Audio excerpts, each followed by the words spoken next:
Hi and welcome back. You are listening and watching the TVC podcast with me, Simone Pennant from the TV Collective. We're an online resource that supports people of colour working in the content industries both here in the UK and across the globe. This week, we take it public. It's launch day. How do you make your videos discoverable with the right timings, thumbnails and titles? The text needs to be seen from mobile, like at an arm's length, essentially. How do you use audience feedback without losing your creative voice? I think I want to try and sort of say, can you send in your videos? Can you send in me your thought? How do I manageably incorporate it all? And how do you turn your vision into a brand that really stands out? Having a really clear identity as a company has probably been the single most important ingredient to our success. This is the TVC podcast, The Making of the Brand. Now let's get into it. We are talking everything audiences this episode. As traditional TV opportunities continue to shrink, digital is opening up new and exciting ways to connect with audiences across the world. So we asked, should global majority creatives turn to digital to connect with audiences across the world, particularly in Asia, the Caribbean and Africa? Hi, I'm Jay Davidson and my career has spanned music, broadcast and film, always with a focus on creating space for global majority stories to shine. And so to answer the question, yes, digital platforms are essential. Traditional opportunities in the UK are narrowing and we all know the barriers. And so what digital allows us to overcome is those very barriers and to connect directly with audiences in Asia, Africa, the Caribbean, and here in the UK as well. But for me, I think it's more than just visibility. The real opportunity here, I think, is ownership and building sustainable models where we have agency, where we can monetize and control, ultimately, our own narratives. And what excites me is that we have a chance to connect directly with audiences who've been wanting our stories all along, all this time. In their next session with Little Dot Studios, our creatives learn how to build and grow their global audiences. Today we're looking at community and audience building, and that's really important, right, James? I kind of always say that there's two languages you need to be able to speak: language of the platform, understand the algorithms, but also language of the audience, how people engage with content and how to reach meaningful audiences. Before we jump into that, I do want to complete on last week's conversation. So you set the guys a task about thumbnails. It'd be great to kind of get some feedback and get an understanding where you guys are at. Sure, and I'd love to know what video you've pulled together, the thumbnail and title for. What are we looking at? It's basically for episode 4 of Keeping It Real. It's a sketch show that we're working alongside like an influencer, LV General, here with him now. He's improvising with random people in the street. So he links up with a granny at the end that doesn't know him from anywhere. Like, she doesn't know him from Adam, and he's talking to her as if like he'd literally grown up and known her from. But it's so funny because her reply is like, "Oh yeah, I've known you from knee high. I know you," but she doesn't have a clue who he is. Yeah. So we decided to put her in the thumbnail, and him as just like a catchy one in the thumbnail. And then there's a moment in it when one of the young people is actually wearing Uggs and it's raining. So he's kind of like taking a piss out of him. So we decided maybe we're going to call it Uggs in the Rain. That's a great thumbnail. That's a great thumbnail. One point is, if she's at the end of the video, people will stick around because they'll want to see the moment that they're clicking through to. Yeah. I think the Uggs in the Rain is really funny, but I think that actually there's not necessarily a connection. It doesn't link. Yeah, I would talk about, like meeting the granny you never had. You all know it better than me, but something that ties back into to her. Auntie Mags. The spacing of the imagery. It's good that you've got the logo on there. It's good that you've got episode 4, so you can keep the Keeping It Real. I'd bring it down to maybe a quarter of the overall thumbnail rather than half, and then use the remaining space more for the text that's telling a joke that links in the character. Perfect. Thank you for that, James. I appreciate that, my brother. Get onto that, definitely. No worries.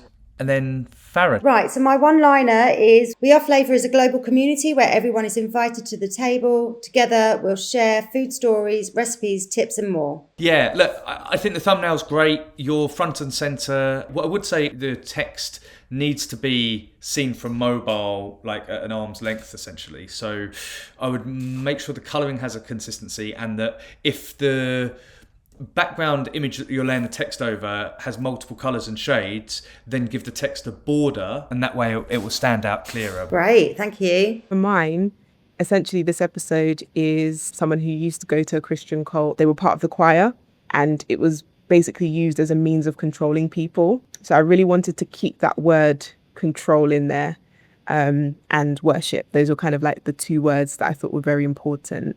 But I just played with 4 kind of versions of it. I think that's great, and the thought process that's gone behind it is really solid in terms of understanding which words kind of will trigger the right emotion. What I would say in terms of the thumbnail is, I think the triple imagery of the subject, it makes the thumbnail look quite busy. I would settle on one image of the person.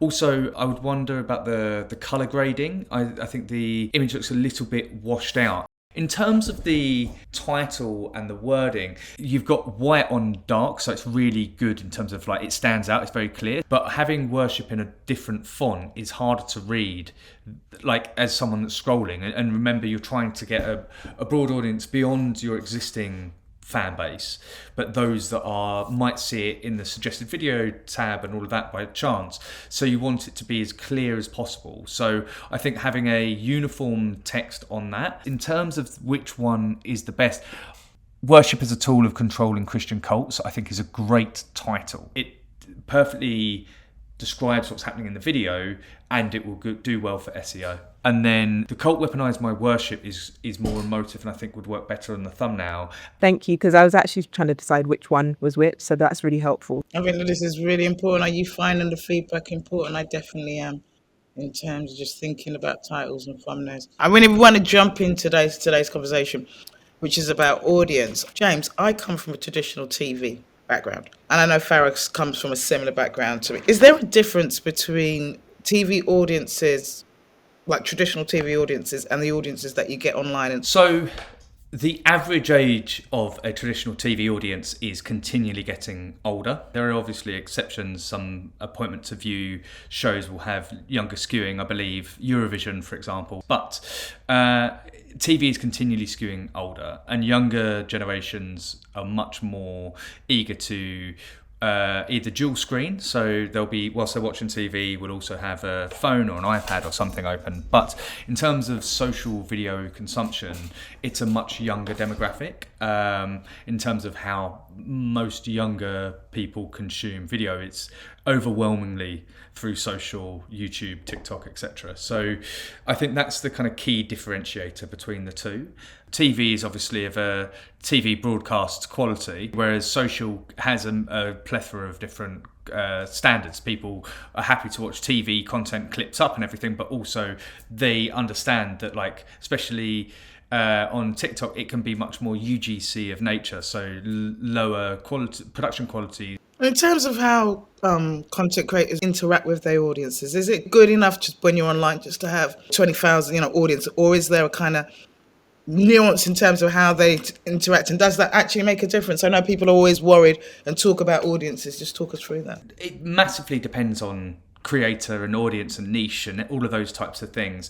I think you can get lost in the wrong kind of numbers. We always, it's interesting when we first start talking to people about YouTube channels, the number one kind of questions like, well, how many subscribers, what's the subscriber numbers?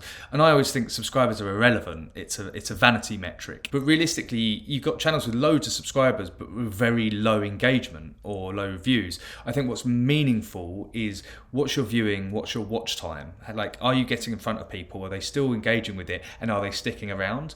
I always push watch time as the kind of core metric, because that means that it's quality content that people are sticking around for. Longer watch time and view durations perform better algorithmically means your next video is probably going to be served to more people, and if they stick around and watch that, then your next video will be served to even more people. Also, if your revenue is a focus and you want to generate money from your content, longer content and longer view durations have higher CPMs and are sold at a higher rate by Google, so you make more money per view. Explain what CPMs So are. CPM is cost per mil. It means the value per 1,000 views. So a $5 CPM means that it's $5 per 1,000 views. Essentially, the CPMs fluctuate from location of viewer to duration of view to demographic and age. So if you've got an older audience, they typically have a higher, stronger spending power.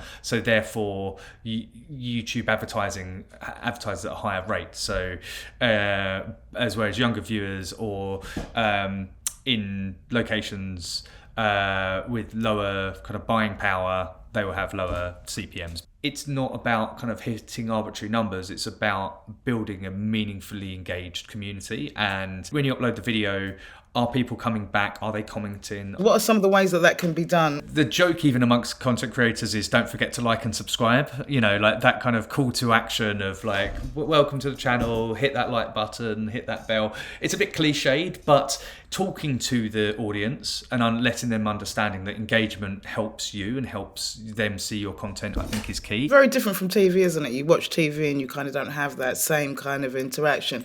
And I think that oftentimes producers might forget about the importance of that. Farah, do you have any questions around kind of building audience and community in terms of the channel that you're building? I think with food content, they're more like passive viewers, aren't they? They don't necessarily join in. So I think I want to try and sort of say, can you send in your videos? Can you send in me your thoughts and things like that? But how do I manageably incorporate it all? I would say that YouTube might not necessarily be the platform for that one, but you could say, you know, tag me in your stories, in your Instagram stories. If you use this recipe, please tag me at my handle, and you know, we can.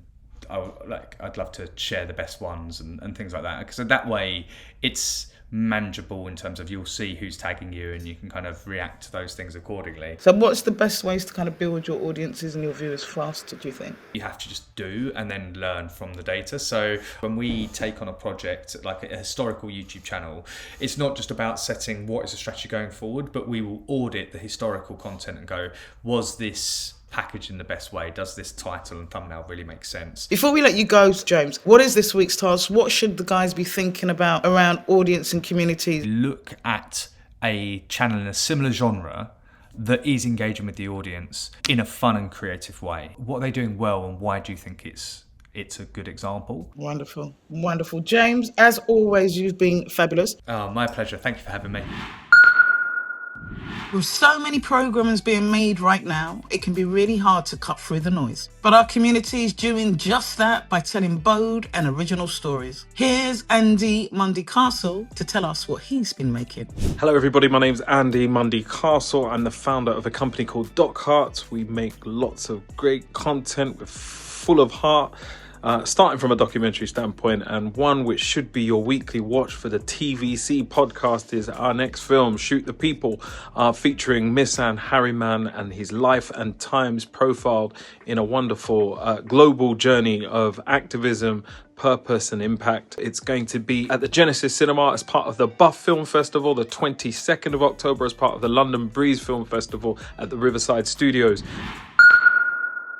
Next up, we're here with Darren Lawford, the founder and CEO of Dare Pictures.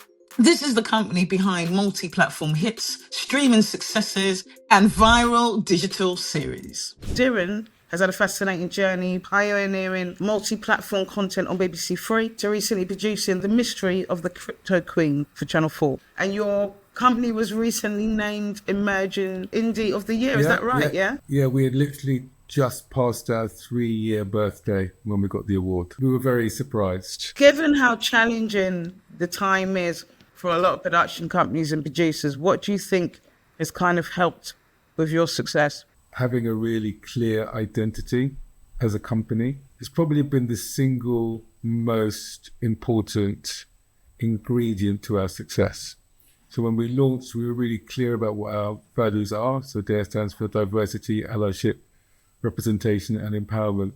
And I remember reading somewhere years ago now that the future was going to be like identity brands. So brands that stand for a particular thing, and based on you believing whatever it is that brand stands for, you would engage with that brand in multiple ways. Back in the day, you would have a slate of programs that you're trying to ship around.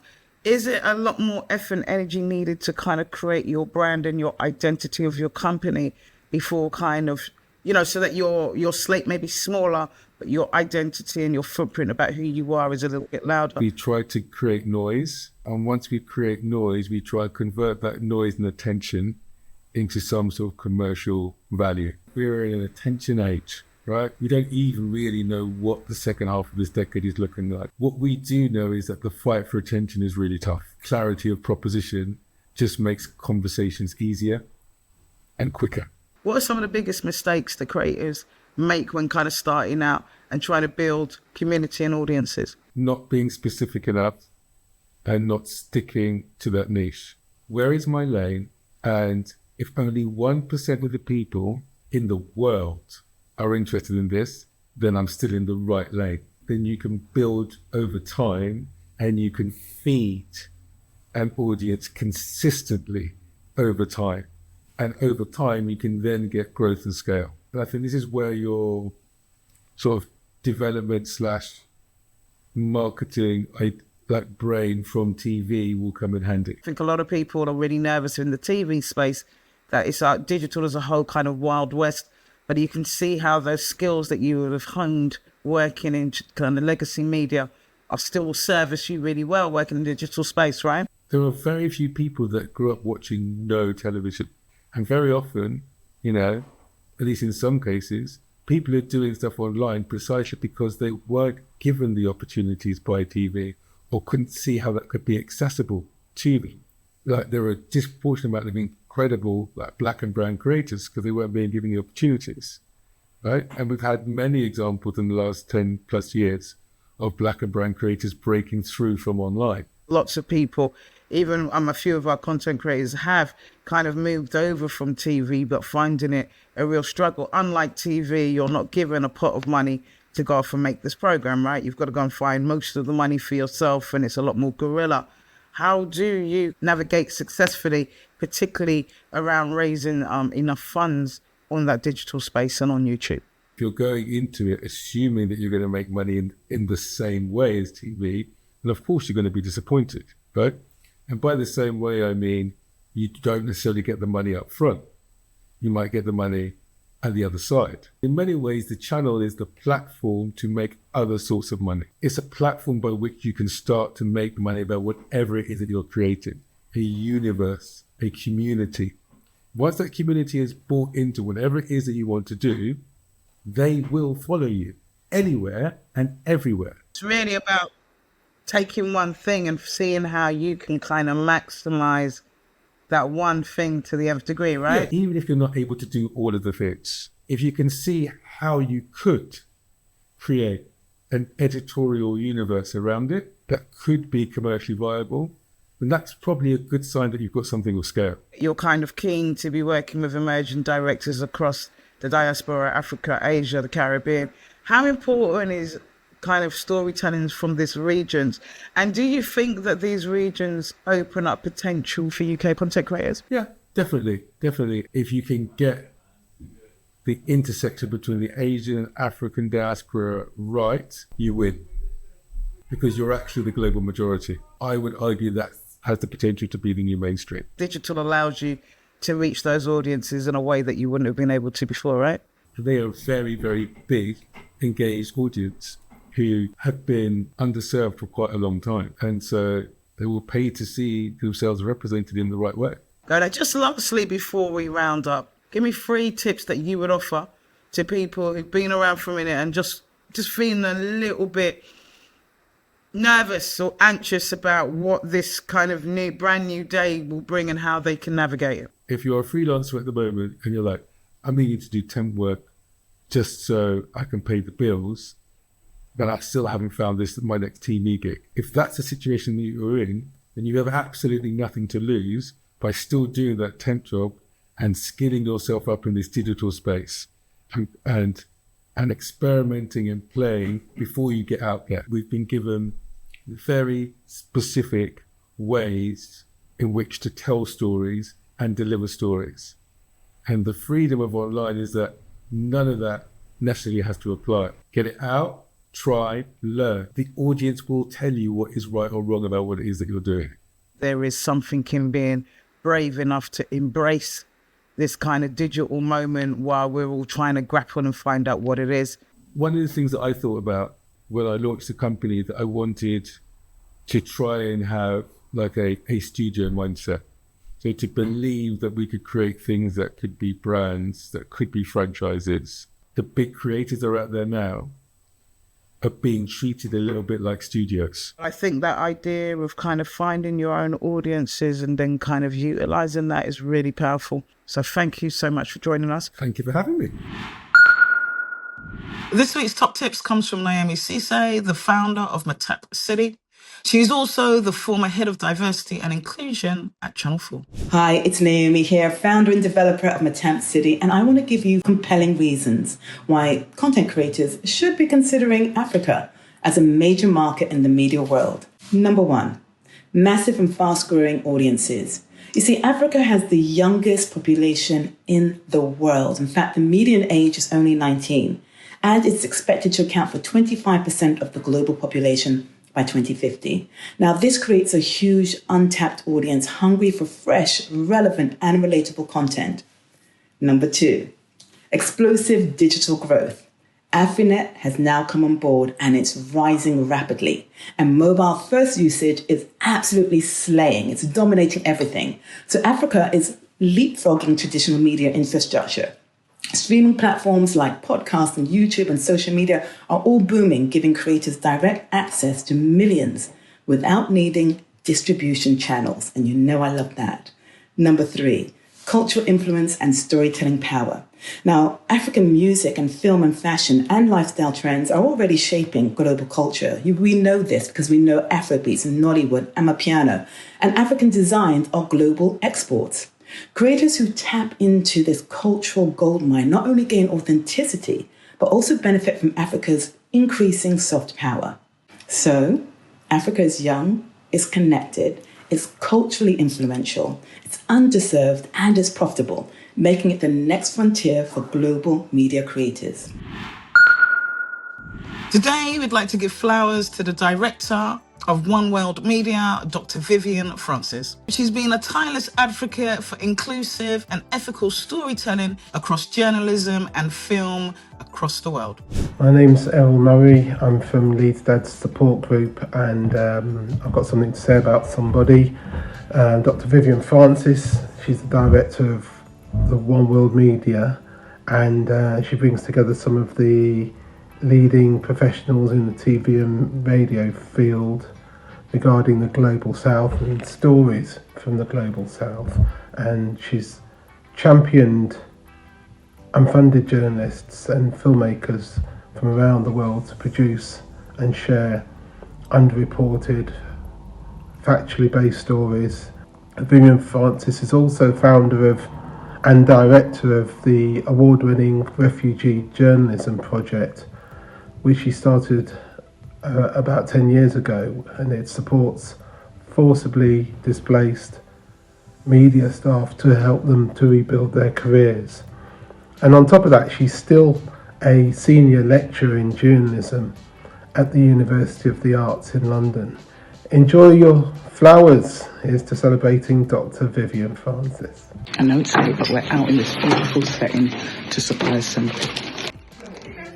So hold on. Sorry to disturb you. Miss Francis, somebody has nominated you to get Friday Flowers because of the work that you do supporting filmmakers, particularly refugees, particularly those from your work in One World Media, the talk that you did in Germany. They want to give you Friday Flowers. You're going to have to watch the episode to find out who, but we just say we appreciate you.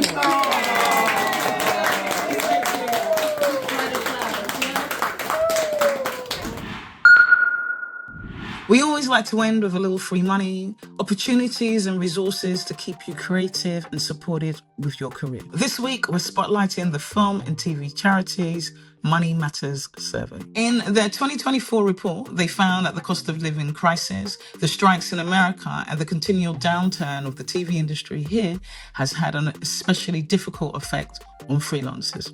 Now the charity wants to know what's changed and what still urgently needs attention. The survey is completely anonymous and looks at things like debt, pensions, and financial confidence, and only takes 10 minutes. Your input can help shape a fairer, stronger, united industry that truly works for everybody. Make sure you get involved with the survey because your voice really matters. This podcast is supported by the Film and TV Charities Real Impact Award and the Comic Relief's Power of Pop Fund. A huge thank you to everybody who featured in this episode. At the heart of every global success story isn't millions of followers. It's a core community of people that truly care.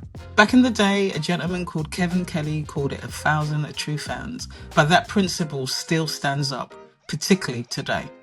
Whether you're in Lagos, London, or Los Angeles, your power lies in nurturing the first 1,000 followers. The people that buy into your vision and not just your content. Once you serve them with consistency, authenticity, and value, they will become your best ambassadors, helping your work travel far beyond borders. As you think about building your audiences, don't just chase the algorithms, build your tribe. Global potential starts right there. Until next time, with love.